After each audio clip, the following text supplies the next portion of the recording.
ನಮಸ್ಕಾರ ವೀಕ್ಷಕರೇ. ಪ್ರಸಿದ್ಧ 12 ಜ್ಯೋತಿರ್ಲಿಂಗಗಳಲ್ಲಿ ಕಾಶಿ ವಿಶ್ವನಾಥ ದೇವಾಲಯವು ಒಂದು.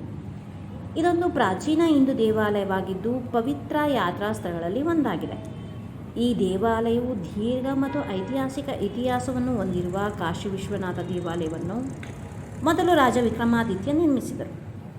ನಂತರ ಸಾಕಷ್ಟು ರಾಜರ ಆಳ್ವಿಕೆಗೆ ಒಳಪಟ್ಟಿದ್ದು ಹಲವು ಬಾರಿ ಇದರ ಪುನರ್ನವೀಕರಣ ಮಾಡಲಾಗಿತ್ತು.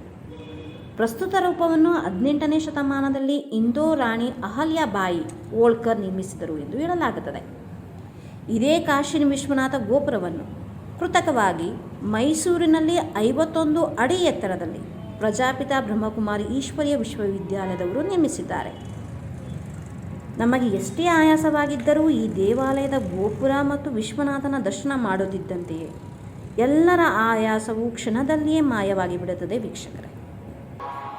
ಇದರ ಮತ್ತೊಂದು ವಿಶೇಷತೆ ಏನೆಂದರೆ ಈ ಕಾಶಿ ವಿಶ್ವನಾಥ ದೇವಾಲಯವು ಏಕತೆಯ ಸಂಕೇತವಾಗಿದ್ದು ಎಲ್ಲರನ್ನೂ ಒಳಗೊಳ್ಳುವ ಮತ್ತು ಧಾರ್ಮಿಕ ಸಾಮರಸ್ಯದ ಸಂಕೇತವಾಗಿದೆ. ಇದು ವಿವಿಧ ಧರ್ಮಗಳ ಭಕ್ತರನ್ನು ಮತ್ತು ಸಂದರ್ಶಕರನ್ನು ಸ್ವಾಗತಿಸಿದೆ, ಜನರಲ್ಲಿ ಏಕತೆಯ ವಿಚಾರಗಳನ್ನು ಉತ್ತೇಜಿಸುತ್ತದೆ. ವೀಕ್ಷಕರೇ, ಇಲ್ಲಿವರೆಗೂ ಕಾಶಿ ವಿಶ್ವನಾಥ ದೇವಾಲಯದ ಇತಿಹಾಸ ಬಗ್ಗೆ ತಿಳ್ಕೊಂಡ್ವಿ. ಹಾಗೆಯೇ ಕಾಶಿಯಲ್ಲಿರುವಂತಹ ದೇವಾಲಯದ ಗುಡಿಯಲ್ಲಿ ನಿರ್ಮಿಸಿರುವಂತಹ ಲಿಂಗಕ್ಕೆ ವಿಶ್ವನಾಥ ಅಥವಾ ವಿಶ್ವೇಶ್ವರ ಎಂದು ಏನು ಕರೀತಾರೆ?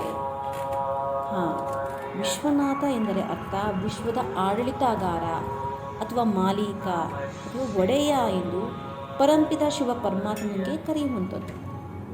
ಅಂದ ಮೇಲೆ ಮೈಸೂರಿನಲ್ಲೇ ಕೃತಕವಾಗಿ ನಿರ್ಮಿಸಿರುವಂತಹ ಈ ಕಾಶಿ ವಿಶ್ವನಾಥನ ದರ್ಶನ ಮಾಡುವುದಕ್ಕಾಗಿ ಏಕೆ ಈ ಸ್ಥಳಕ್ಕೆ ಭೇಟಿ ನೀಡಬಾರದು?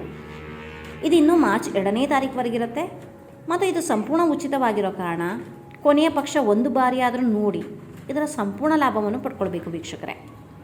ಇದರ ಸ್ಥಳ ಐಶ್ವರ್ಯ ಪೆಟ್ರೋಲ್ ಬಂಕ್ ಎದುರು, ಹುಣಸೂರು ರಸ್ತೆ, ವಿಜಯನಗರದ ಮೊದಲನೇ ಹಂತ, ಮೈಸೂರು.